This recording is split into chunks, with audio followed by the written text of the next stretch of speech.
पुण्यात 24 तासात जीबीएसच्या 16 रुग्णांची नोंद। राज्यात जीबीएसनं आणखी एका रुग्णाचा मृत्यू। जीबीएसची रुग्णसंख्या 127 वर पोहोचली। संजय शिरसाट, योगेश कदमांवर होणार कायदेशीर कारवाई।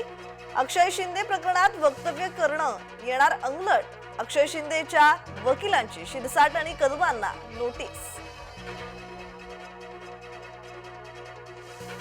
महाकुंभच्या चेंगराचेंगरीत 30 जणांचा मृत्यू, 60 जण जखमी।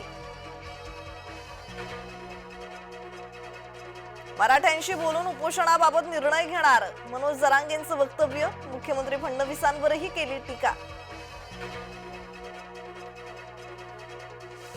मुंडे पालकमंत्री असताना कोट्यवधीची बोगस बिलं काम न करता बिलं उचलली। सुरेश धस यांचा धनंजय मुंडेंवर हल्लाबोल।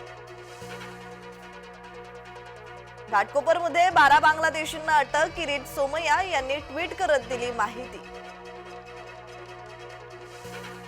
लातूरात वाल्मी कराडचा 8 कोटींचा बंगला, कराडच्या दुसऱ्या पत्नीच्या नावे आलिशान बंगला। सुरेश धस यांचा गौप्यस्फोट।